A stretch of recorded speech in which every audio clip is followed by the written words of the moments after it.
शिवाय नमस्तुभ्यं। आराधना में तुम लीन हो।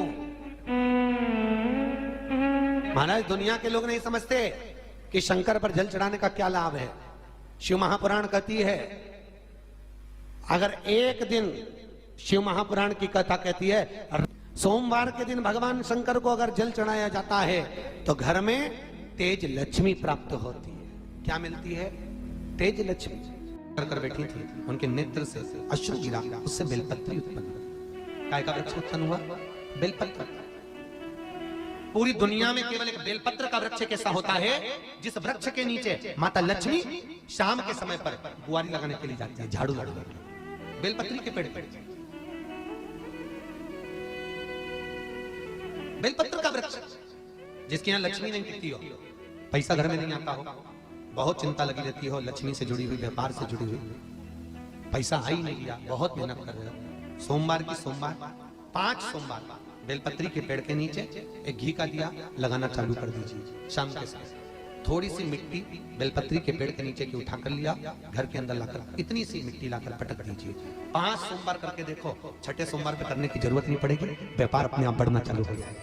लक्ष्मी शाम के समय पर प्रतिदिन बेलपत्र के पेड़ के नीचे बुआरी लगाना। शंकर भगवान की प्रियता बेलपत्र। पहले भी कथा में कहा, फिर कहते हैं, जिस व्यक्ति के जीवन में धन, संपदा, वैभव, सत्ता, लक्ष्मी की थोड़ी भी कमी दिखती हो, उसको बेलपत्री के वृक्ष का पूजन चालू कर देना चाहिए। जाओ सोमवार के दिन बेलपत्र वृक्ष के नीचे जल चढ़ाकर, जल का सिंचन कर कर, उसी बेलपत्र के नीचे शाम के समय पर संध्या काल में, प्रदोष काल में भगवान देवाधिदेव महादेव गौरी शंकर का स्मरण करो। बेलपत्र की जड़ की ओर, बेलपत्र की तना की ओर, बेलपत्र के वृक्ष की ओर तुम्हारा मुख हो। कोई आसन नहीं, कोई आसन नहीं, केवल बेलपत्र के वृक्ष की ओर तुम्हारा मुख हो। जहां बेलपत्री का वृक्ष है उसके नीचे बैठकर, उसकी छाया में, उसकी ओट में पंचाक्षर मंत्र नमः शिवाय, या फिर षडाक्षर मंत्र ओम नमः शिवाय, या फिर श्री शिवाय नमस्तुभ्यम का स्मरण कर कर अपने हृदय की बात गौरी शंकर से, महादेव से कहे। शिव महापुराण की कथा कहती है 7 दिनों में एक दिन सोमवार का ऐसा होता है जिस दिन 33 कोटि देवी देवता बेलपत्री के वृक्ष के नीचे बैठकर भगवान शंकर और पार्वती का स्मरण करते हैं और शिव पार्वती उनकी झोलियां खुशियों से भरते हैं। देवता भी जिनका भजन कर रहे हैं वो बेलपत्री के वृक्ष के नीचे। लक्ष्मी, मां लक्ष्मी भी बेलपत्र के वृक्ष के नीचे निरंतर विराजमान होती है।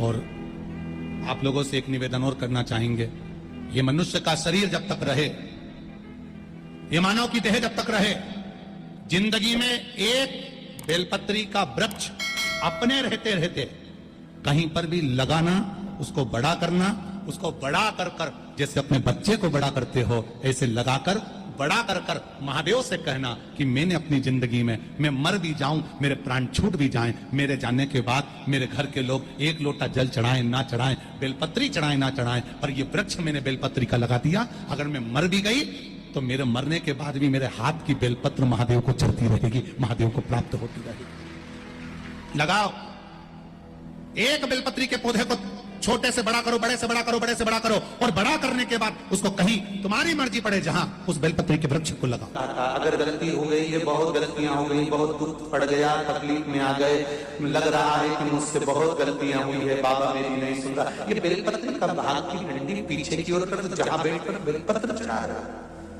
पत्ती का मुख अपनी और डंडी का मुख सामने। शिव की कुछ आराधना है, मेरे भोले बाबा की कुछ आराधना है। खाली ना जाता कोई,